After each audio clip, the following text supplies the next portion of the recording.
Hello అండి. Welcome to my channel Dikshita vlogs.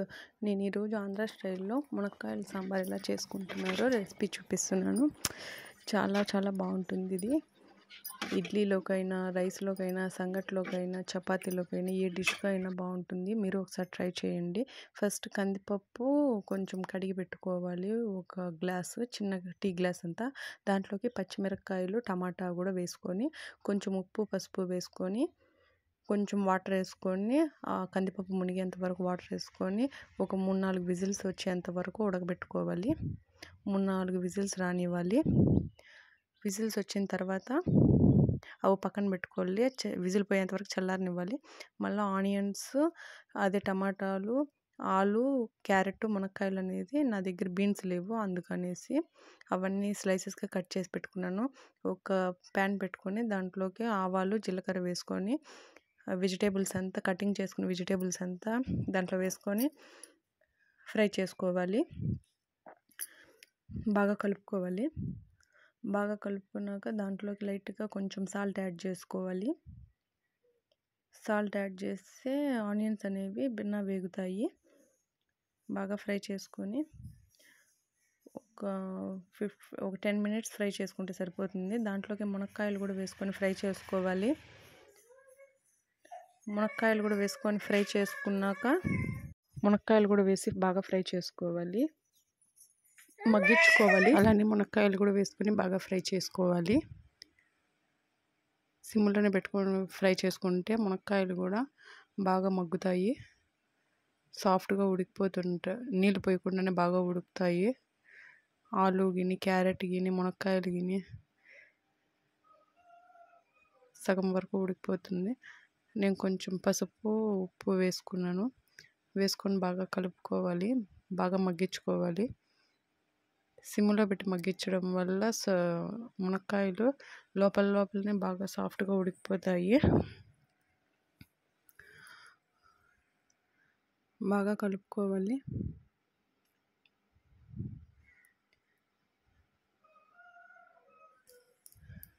బాగా కలుపుకున్న తర్వాత చాలా చాలా టేస్టీగా బాగుంటుంది ఇది.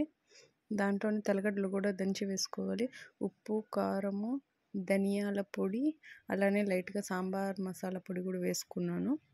నేను ఎంటీఆర్ సాంబార్ పొడి తీసుకొని వేసుకుంటాను ఎప్పుడు సాంబార్ చేసుకున్నా గిని. ఇదే టేస్ట్ బాగుంటుంది. సిమ్లోనే పెట్టుకొని బాగా వేయించుకోవాలి. ఆ పొడులన్నీ మునక్కాయలకు బాగా మసాలా పట్టాలి. బాగా కలుపుకున్నాక లైట్గా కొంచెం వాటర్ యాడ్ చేసుకోండి.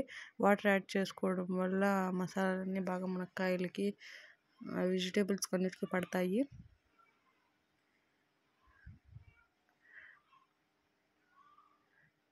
సిమ్లోనే పెట్టి వేయించుకోవాలి. ఆ తర్వాత పప్పుని బాగా పేస్ట్ చేసుకోవాలి. బాగా పప్పు గుత్తితో ఎనుపుకోవాలి. వెనుపుకున్నాక ఆ పప్పును కలిపి ఈ మునక్కాయలు మిశ్రమంలోకి యాడ్ చేసుకోవాలి. యాడ్ చేసుకుంటే బాగా కలుపుకోవాలి, మొత్తం కలిసేటట్టుగా. కలుసుకున్నాక దాంట్లోకి వాటర్ యాడ్ చేసుకోవాలి. ముందుగానే చింతపండును కొంచెం నానబెట్టి పెట్టుకున్నాను. ఇది పులుసు కూరలు కాబట్టి బాగా టేస్ట్ ఉంటుంది. సాంబార్ కాబట్టి చింతపండు పులుసు కూడా వేసుకోవాలి. వేసుకున్నాక బాగా కలుపుకోవాలి. బాగా కలుపుకున్న తర్వాత ఇడ్లీలోకి కూడా సూపర్ టేస్టీగా ఉంటుంది సాంబార్ అనేది. మీరు ఒకసారి ట్రై చేయండి. మన ఆంధ్రాలో ఇలానే బాగా చేస్తారు. చాలా చాలా బాగుంటుంది సాంబారు. వెజ్ తినే వాళ్ళకి సూపర్ టేస్టీగా ఉంటుంది. లాస్ట్లో కొంచెం కరివేపాకు, కొత్తిమీర యాడ్ చేసుకొని బాగా మరిగించుకోవాలి. ఉప్పు సరిపోయిందా లేదా ఇప్పుడే చూసుకోవాలి. లైట్గా బెల్లం ముక్క కూడా యాడ్ చేసుకోవచ్చు. నేను యాడ్ చేస్తున్నాను. కొంచెమే, ఎక్కువ వేయక్కర్లేదు. ఇది కేరళ సాంబార్ చేస్తే ఇలా కొంచెం బెల్లం వేస్తారంట. సూపర్ టేస్టీగా ఉంటుంది. నేను అందుకనేసి వేసాను. బెల్లం వేసుకోవడం వల్ల ఇంకా కొంచెం కారంగా, తీయగా సూపర్ టేస్టీగా ఉంటుంది సాంబార్ అనేది. ఎక్కువ అవసరం లేదు, కొంచెం వేసుకోవచ్చు. మీకు ఆప్షనల్ మీ దగ్గర ఉంటే వేసుకోండి, లేకపోతే ఏం అవసరం లేదు. బాగా ఉడకబెట్టుకోవాలి, బాగా మరిగించుకోవాలి.